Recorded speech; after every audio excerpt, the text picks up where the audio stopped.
Welcome, listeners, to Artist Tales, the podcast that features and celebrates artists from different walks of life. I'm your host, Heather Martin, and in this episode, I'm speaking with Bunshri Chandaria. Bunshri is a British Indian contemporary photographer and an award-winning filmmaker who lives in London. Welcome, Bunshri. Hi, Heather. Lovely to meet you. Thank you for having me. Good to meet you, and thank you for agreeing to be on the podcast. I'm really looking forward to this chat. Okay, me too. So tell me a little bit about yourself and how you got into photography and filmmaking. So, I don't know if you know, but I'm of Indian origin and I was born in Kenya and I've lived in London since 1968. And how I got into filming was when I did my degree quite late in 2015 is when I graduated. So I just turned 60 then. And the reason for doing the degree so late was because I'd always wanted to do a degree, but I got married really early. So yeah, I guess I did it when the time was right. And one of my tutors, my personal tutor, she asked me, "What is it that you really resist doing?" And I said, on the course, I said it was making a film. So he said, "Right, that's what you're going to do." So I did an experimental film called Between, and it won the Audience Award. So I was quite pleased about that. And when I did meet someone at a party a few years later, I was telling her about my projects that I did when I did the degree, and I asked her if she'd seen the movie. And she said yes, and she said, "Guess what? I'm doing a short movie called Itzy. Would you like to come on board?" So I said yes. And I thought it would be a good experience to actually be out there in the real world and do something. But I just agreed to do some stills for the movie, but I learned a lot on that. So that was in September 2017. And in May, one of the ladies called Veronica Mackenzie, she was, if I'm not mistaken, she was the assistant producer on Itzy, and she asked me if I'd like to be involved with her film, and she was doing a feature fiction called 9 Nights. It's about a wake, Caribbean culture, and about one of the twins who dies and what happens over the 9 nights. So she wanted me to come on board to be the associate producer. She said, "I've seen how you work, and I really would like you to be on board." So I learned a lot from that as well. What drew you to doing films? I think I always like challenges, and it's something which I thought I wanted to learn more about. And I realized what big teamwork it is. I didn't really realize quite what was involved. Actually, to backtrack, one of my friends who lives in Canada, in Toronto, so Bindu, who works, she just graduated, she'd done a master's in filming, and she was very keen on doing a movie about our Oshwal culture, our community, how the migration, how it came about, how they came from India to Kenya and then to London. And it sounded really very exciting, so I jumped at the chance and I went to India for a month in Gujarat, and we traveled with a huge team of camera people and so on from one place to another. And I just liked the idea of how a big team comes together and actually makes a film happen. So that's why I was drawn to filming. And you do photography as well, so tell me a little bit more about that. Photography, I like to kind of bring awareness about social issues that need to be addressed. So I don't know, you came to the exhibition, you said, at St. Albans.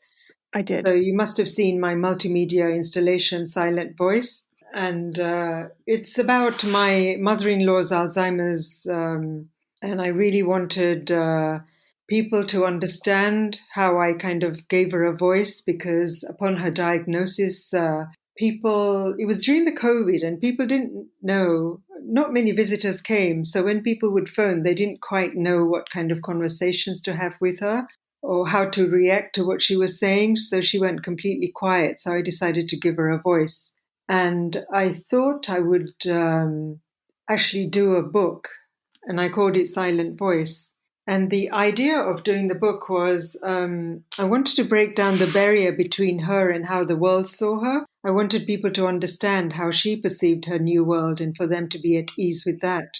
So I hope through Silent Voice, I've made visible the invisible condition of her Alzheimer's world. And the artist book takes the viewer into her world through my images. And I wrote footnotes because her spoken words, some of them were memories of her India and Kenya and London, all in kind of one paragraph. So I wanted people to understand how her mind worked. And I learned a lot from the project myself because upon her diagnosis, people gave her flowers. And one day I went upstairs because I could hear her sobbing. And I said, "Mom, what's wrong?" And she said, "This carer wants to throw away the flowers." And I said, "But they've been here for a week and they can't last." So she said, "But I have to keep them." So I said, "Oh, you know what? I will freeze some, I'll dry some, and then I'll photograph them." And she kind of looked at me. So I thought, okay. I said, "Wait for a week." And after a week, I showed her the image of the frozen flower and the ice melting. And I thought she would say, "Oh, that's so beautiful." But instead, she started talking about the backdrop I'd used, the table I'd used. And the conversation wasn't relating about the table, but the memories that had been brought about. So I got really excited by that. And but the time constraints were quite heavy because we used to have carers coming in and out, and she would have a routine about sleeping. She took a long time eating. So what I learned to do was kind of just listen to my intuition and just breathe and press the shutter. And I'd never worked like that before because if it came to doing a project when I was doing my degree, it was always like I would do so much research. I would go to the gallery. I would read so much stuff about the photographer who inspired me. But this time I just thought I'd listen to my heart and go with that. So in the afterword, in Silent Voice, I actually reveal what the light bulb moment is and how I managed to tap into her fractured memories, which were often triggered by her familiar objects. And Ramaba would only speak of her transient memories during our one-to-one time together. These were like precious snatched moments, and her memories would trigger mine. We both loved our conversations and interconnectedness. We giggled and laughed a lot. And I began to question whether one ever loses the essence of the person. I mean, this was my mother-in-law, but I'd lived with her for over 43 years, longer than with my own mother. So I was really quite familiar with her. I thought I was familiar with her life, what I knew about it, but all these stories I'd heard for the first time. And I would look forward to our moments together so I could hear more and more. So during the COVID, I like to work towards a deadline. So I applied for a fellowship of the Royal Photographic Society to get me motivated to finish a project by a required deadline. And I tell you, this project has just been my solace. It's enabled me to unleash the deep sadness I felt about what was happening to Mom, to Ramaba. And why would I kind of do photography when she was going through all of this? It's because in 2007, big realization had dawned on me that photography had been cathartic for me and a healing tool. I had breast cancer in 2006, and it was quite a shock, to say the least. And I was kind of concentrating on how to get well and using the right medication, doing the right exercises, answering phone calls and telling people that I was okay. But I said that, but I didn't really feel okay. So I said to my doctor friend Sarah, I said, "Everyone's calling me out of love, but I don't feel right." And she said, "Bunshri, turn to your photography, see what happens." But I said, "I don't know if I can hold a camera. It's so heavy." She said, "Try." So when I picked up my camera, the most unusual thing happened. Rather than photographing in black and white, I was drawn to photograph in color, and that in slow exposure because movement kind of signified life to me. Yeah, and I kind of began to get excited about that. So it sounds like a very cathartic tool for you, and it kind of would you say that it helps you process things, do you think? Yes, it does because it's just like I felt like after that happened, I felt like anything was possible. Someone had mentioned joining a support group, cancer support group, and I poo-pooed the idea at the time. But when I did visit one, I met all these amazing South Asian ladies who were really embracing life. And I thought I would love to kind of do a book about this and show people how not only I was embracing my life, but how these women were embracing their lives as well. So, in partnership with Macmillan Cancer Support, I did 10,000 copies. I remember going in with my publisher and the lady saying, "How many copies would you like?" And he was going to say 200. And I said, 10,000 copies. So, I don't know why, but also living in this possibility that I can do anything right now, seeing that I've now been through cancer. So for about 4 years, I became an ambassador for some of the cancer charities, and I would go and give talks to the right venues like medical centers and support groups and Breast Cancer Haven and Linda Jackson Center, and we would distribute the books free of charge. And at the same time, I wanted to kind of also involve them into what I was feeling. So I got trained by Breast Cancer Care, and I did a workshop for women who were undergoing chemotherapy. And I would ask them I gave them one of those disposable cameras, and I said, "Why don't you use this and make a visual diary about even your mini accomplishments during the day?" So a lot of them came back and they were so excited, and they said they found this newfound confidence. Yeah. So it sounds like the people you're interacting with who had cancer found it a very positive experience. Mm-hmm. And I'm just wondering, if I go back to the early conversation about your mother-in-law and the dementia, how did she react to your project, or do you think she was aware of your project of photographing and kind of documenting the Alzheimer's she had? I would tell her, but she didn't really understand. So I waited until the prototype of the book was made, and then I showed it to her. And she said to me that, what are we going to do with this? We have to exhibit this. She was very excited that she was in the book. And I said, yes, we'll find a very good center to do this. And when I told her that I'd been awarded a fellowship from the Royal Photographic Society, I think she didn't understand what it meant, but I said it means that they really want me to bring it out to as wide an audience as possible. Well, I asked my mother-in-law, I said, "How many books, Mum, do you think we should do? And do you think we should do 50, 100? And I said, 100 is a lot. And she said, no, 200. She said 400. And I just looked at her and we both giggled. And I said, you know what? Okay, we'll do 200 collector's edition and we'll do 200 standard edition. And I spoke to my publisher and I said, I would like some collector's edition books with what should we put in there? Maybe I would love to have, I don't know, did you see the sari when you went to the exhibition in the cabinet? I did, yes. Yeah, because the sari meant a lot to me because this sari was embroidered by my mother when she was 16 and she took it to her marital home when she got married.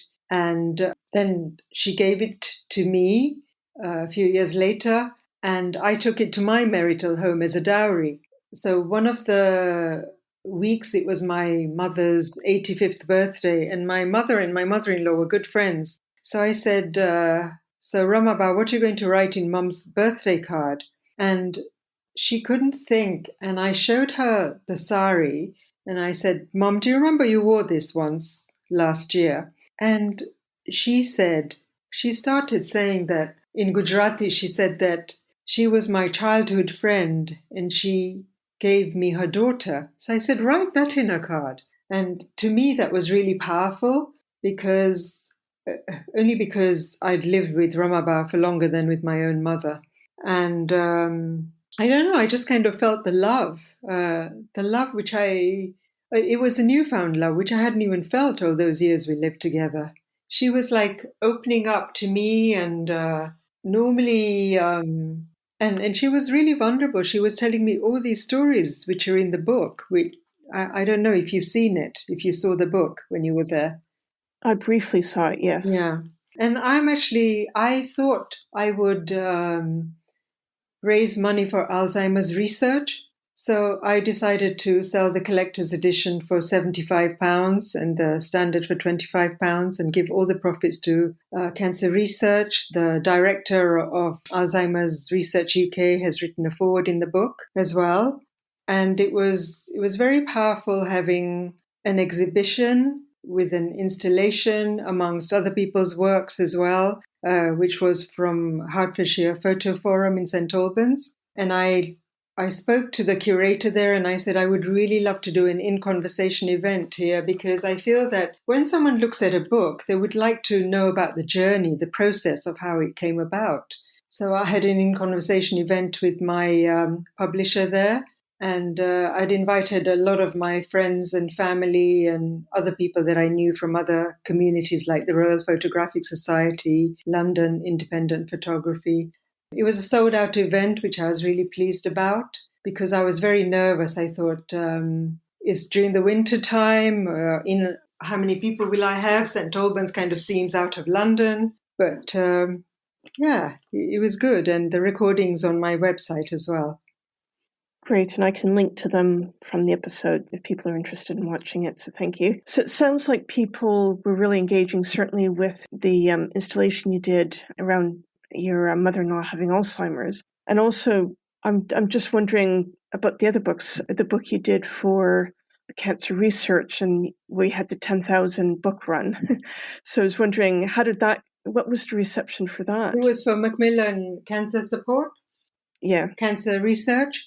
And the book was about, I'd photographed 7 Asian women and in their environment where they felt safe and written stories about what they wanted to say about how they had healed and how they saw themselves in the next 2 or 3 years. And also the information in the book, there's an information in the book about all the centers that I'd used myself to heal, like the Breast Cancer Haven, Cherry Lodge, Linda Jackson Center, because a lot of these therapies, alternative therapies and counseling and nutrition and so on was offered free of charge in those places at the time. And how was the book received? Were you able to sell quite a few? They were given out free of charge. Oh, sorry. Because Macmillan had funded them. But yes, I think I must have about 25 books left now. Oh, wow. And so the people who received them, I presume, probably quite enjoyed them because obviously it's kind of bringing to life people's stories around their experiences. Yeah, I've taken some to Kenya as well, just like I did with the Silent Voice. I took them out to Kenya to see how the community, the Gujarati community, they would receive it. So I'd approached a lot of people in the community and met them as well. And there it was received really well. But I was only there for 10 days, so I didn't have enough time to do presentations for the local people who speak Swahili and so on. So I'm still looking into that. I hope that goes well when you're able to get back. Thank you. And then I had another exhibition in July at Berg House in Hampstead with the Wisdom community. Wisdom is a part of Landmark Forum. And there were 5 or 6 artists who had been exhibiting there since the last 5 years. And one of them approached me to ask me to exhibit with them over there because they'd seen my work at St Albans. And when was that? This was in July. July this year, 2023? Yes. But I actually realized because what had happened, they asked me to exhibit with them in July, but I'd already kind of pre-booked. One of my nephews was getting married in Tuscany, and I couldn't believe that I met 1 or 2 people who actually said that they were willing to give up their time and be the private view and hope to sell my books then. And one of the persons I met, Jonathan Taylor, he actually said that he'll put it up. And I thought, oh, yeah, sure, people say things like that. But then what happened was that the days that we were going to go to Tuscany, we then decided to go a few days later because something came up in the family. And the day before I was supposed to put up my exhibition, Jonathan Taylor texted me and said, "What time would you like me to come?" And I thought, wow, in the photography world, there are such nice people around. I can't believe it. And yeah, I think it was received really well. It was a good exhibition. We had a lot of footfall and a lot of people come and visit on the private view. And I also had the music room to myself where I had a video running there as well about the book. So yeah, it was good. So Silent Voice is still going, but something else has come up in the family, so I've had to stop for a while. The ebb and flow of life, isn't it? Yes. So I'd like to ask you about your influences. Are there particular artists or particular things that kind of influence you or have influenced you? Shall I go back to when I did my degree? I Sure. think the people who most influenced me were my tutors, Silke Lang, who was my personal tutor, and then there was Shirley McLaughlin, and there was Eileen Perrier, who I met on the first day. And on the first day, we were all visiting a gallery, and she was we were crossing over the road, and she held out my hand, and I said, "Eileen, do you think I'm 9 or something?" And that kind of broke the ice. And she said, "What do you think why have you registered for this course?" And I said, I don't know, I don't know what came to my head, but the first thing that came to my head was that my father had his first heart attack when he was 57, and that was like 20 years ago, and I still haven't gotten over it. So she said to me, "You're going to start with that project." I said, "No, it's too painful. I'm not." But guess what? I started with that project and I finished with that project as well. And the last one, I called it Redemption. I could finally let go. Yeah. And also, the age group was absolutely amazing, from the range of 21 years to 74.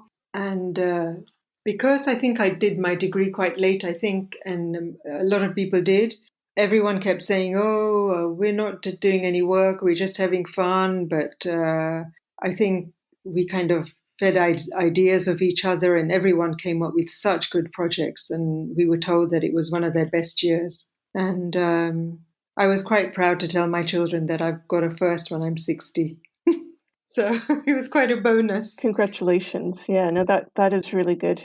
But yeah, and so from then, so my influences also were, I kind of began to see photography in a new way, visiting lots of galleries and things. And it was Sophie Calle. Who else was it? So later, Bill Viola, Marina Abramovich, who has got an exhibition at the moment as well. And Yoi Kasuma, I would take snippets of these people and then kind of see where it would take me. I think that was really important. And for Silent Voice, I looked at not just photography, but I looked at Turner's work as well. There was the Slave Ship, and aesthetically, the image is beautiful until you kind of look close up and read about it. And it's about a lot of the slaves who were thrown overboard. So, and I thought it kind of related to some of the work that I had done, because I felt that my enigmatic images were actually quite beautiful to the eye, but it related to such a devastating subject, Alzheimer's condition, a disease. I think I spoke to so many people, and everyone knew of someone who had Alzheimer's, either in their family or in their friends. And like they say that I think it's 900,000 people who have Alzheimer's at the moment, and by 2015 they're looking at millions. Is that in the UK or is that worldwide? UK, Yeah. 900,000 people living with dementia in the UK, and by 2025 the condition will affect 1 million people, and the majority will have Alzheimer's. So yeah, so I feel that, and I also felt that through my book, I hope people kind of value people who are affected by Alzheimer's, even though sometimes they don't reply and they forget. I feel that just kind of touching them, and I got my mother-in-law to write a journal, and I think I'm always going to value that. Some days she would write a line, some days she would write a page, and she was just so proud of what she wrote. Yeah. Yeah, it is a very cruel disease, dementia and Alzheimer's. I mean, I know Alzheimer's is dementia, but that when, you have someone who disappears in one way, their mind goes, but they're still there in body. Yes. Yes. It's just really quite tough. I know one of the days, I think the first time she told me, I was taken aback. She said, "Can you see that dog up on that tree?" And I kind of looked at her and I said, "Do you think that's Seba? That was a dog who died a few years ago, or do you think it's Bailey next door?" And then there would be other times when my mother would call and she would say, "Congratulations." And I thought, why is she congratulating her? And she said, for coming second in your bridge. And I just mentioned it to her in the morning. So it was weird. It was like a roller coaster. The memory would kind of come and go. And it was just like when I had my book in the glass case at St. Albans, one of the critics from Art Muse had written about how it was like an accordion, pretty much touching on how memories come and go. And I think it's very much like that. So, yeah. So, it is. That's very interesting. And it's given me a new perspective on looking at memory. My next question is around any challenges. I mean, certainly a lot of the subject matter you've touched on is, on, dementia, you've had breast cancer, you've taken pictures around that, your father's heart attack. So it's quite serious subject matter. So would that be one of the challenges, or are there other things that you'd find challenging, that you have find challenging? Well, at the moment, my husband's just had a heart attack about 4 weeks ago. Oh, I'm sorry. We luckily got him to the hospital in time, so he's had a stent put in one of his arteries.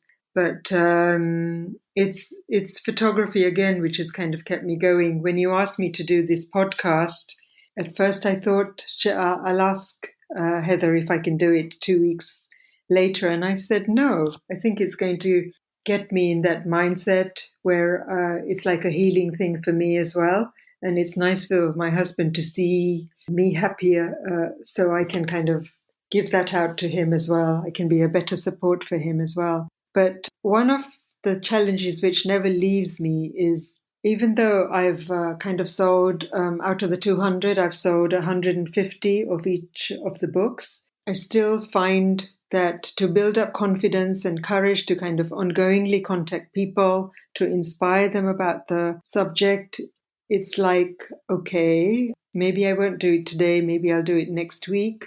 But one of my dreams is actually to approach Photographers Gallery because of the subject, and then also to approach other communities in London. Like there's, even within the Asian communities, there are different communities like the Navnath community, the Swaminarayan, the Oshwal community. So I need to speak to the right people. And also one of my biggest dreams is to do a residency, to apply for one where I can have time without any distractions to contemplate what to do next.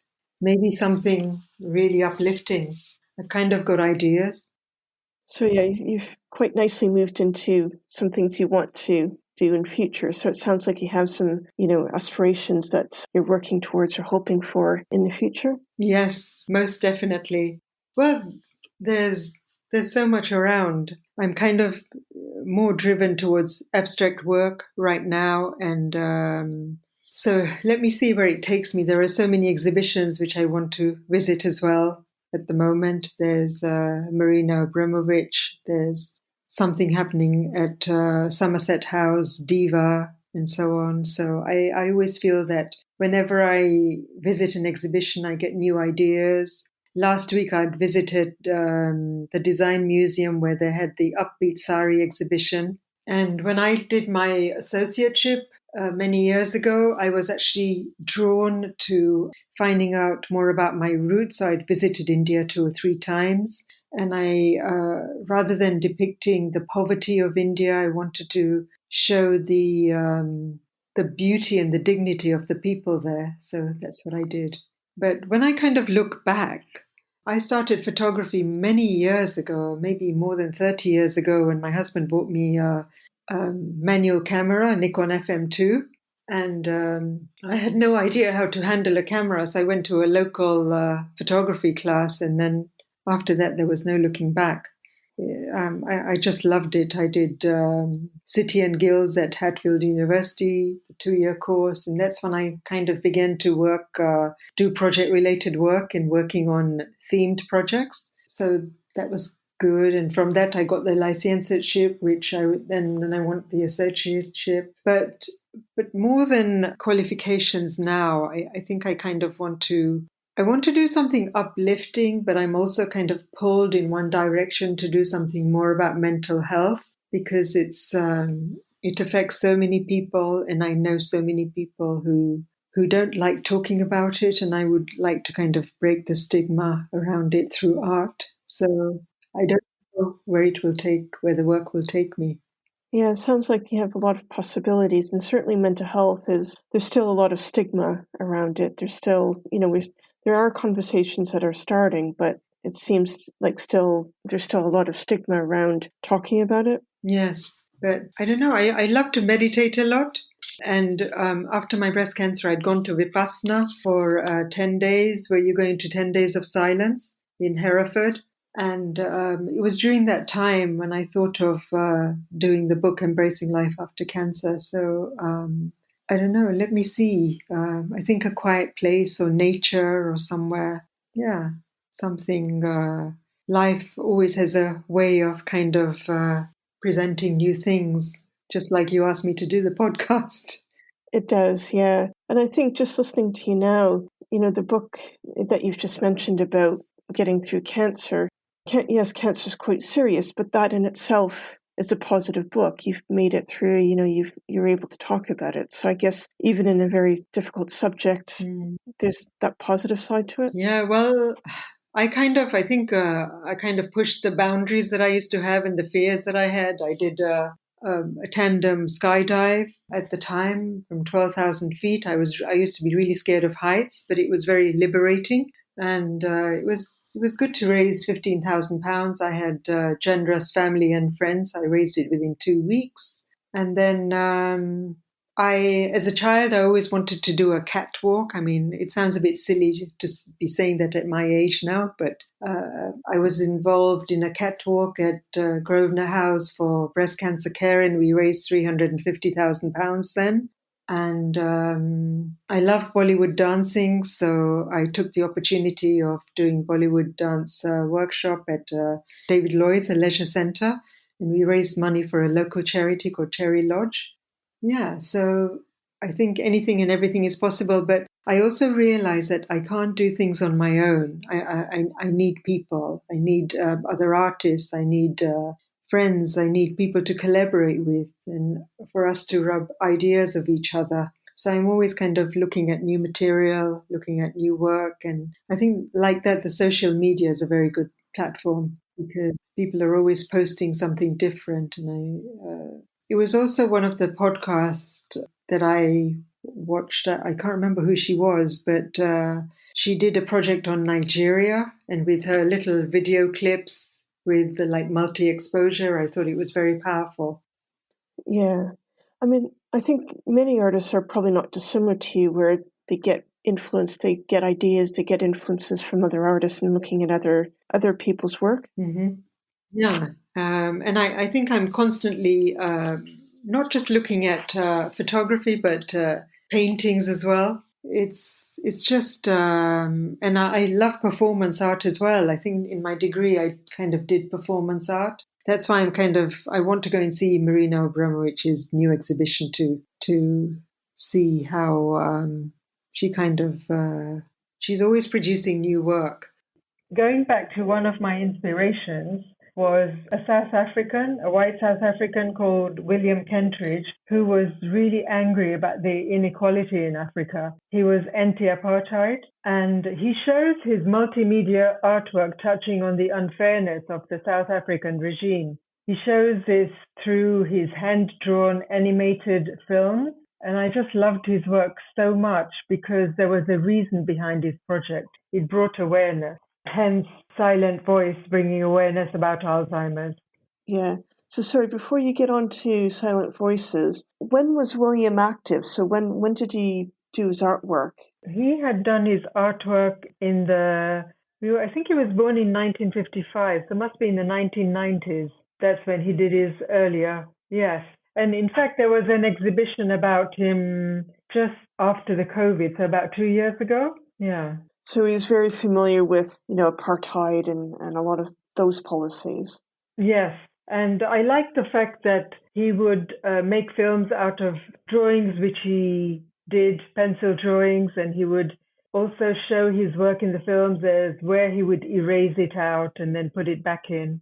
So it was almost, he was like showing it like a process, which is what I really liked. And going back to one of my challenges, my biggest challenge is to kind of ongoingly inspire people to speak openly about Alzheimer's. Because in May, I had gone to Kenya and I did a presentation there, and most people would be thinking, okay, so when people get old, they're bound to forget things. But when I showed them about my journey of how I started Silent Voice and how my mother-in-law saw her world, they kind of totally understood how it is that you never really lose the essence of the beautiful person under this devastating disease, and how important it is for them to be valued, to be loved and spent time with. And even though one thinks that they don't comprehend what you're saying at the time, they can still feel the love. It's not what you say, it's the feeling that you say it with. And I just really, really believe that this condition needs to be addressed. I've had a traumatic experience in my family very recently, but my relation to photography is what keeps me going. So Heather, that's why I'm here today doing the podcast with you, having a conversation with you. And I'm hoping that I can inspire many more communities in our cosmopolitan city to help me bring more exposure about Silent Voice. And the biggest thing is I need to build up confidence and courage to ongoingly contact people to help me raise money for Alzheimer's research through Silent Voice. And to reserve a copy, they can email me, and the details are also on my website. The details of your website and everything are in the podcast notes, so people can access it there. That's great, Heather. It sounds like what you're trying to do in the Silent Voices project is to challenge people's perceptions of those who are suffering from Alzheimer's. Yes, absolutely. I want people to understand what their world is like and for them to be at ease with that, because there are times when they can't remember and there are times they can't, and it's their condition. But I really feel that the way I managed to tap my mother-in-law's memories, I feel that I never really lost the essence of the person. It was hiding underneath that devastating disease. And I keep saying devastating because that's how I saw it over the 3 years, how she used to be and how this takes over. But I think support from family and friends is very important. They also, I felt like, to be touched and just sometimes and just to be with them, even though we don't say anything. It's the presence, it's the company. Yes.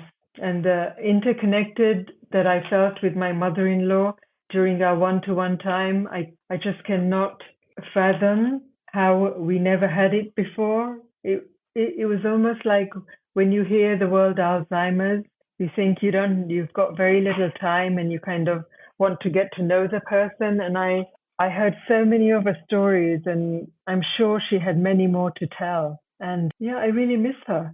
Yeah, it's a very cruel disease, isn't it? Yes. So I'd like to thank you. It's been really lovely chatting with you, and all the best in your future projects. Heather, thank you very much. It's been wonderful to speak to you as well, and I can see the future as artists being very transparent and sharing their work with each other even more so than before. So looking forward to lots of new work as well. And thank you again. Thank you. Thanks for listening to this episode with Bunshri. I hope you enjoyed listening to it. More information about Bunshri, including her website and social media handles, are in the podcast notes. I'd really appreciate it if you could rate and review the podcast in the podcast apps. In the next and final episode, I'm speaking with Hayley Gullen, who is a writer and cartoonist and is writing a graphic novel about her experiences of being treated for breast cancer. Here's a clip of a conversation.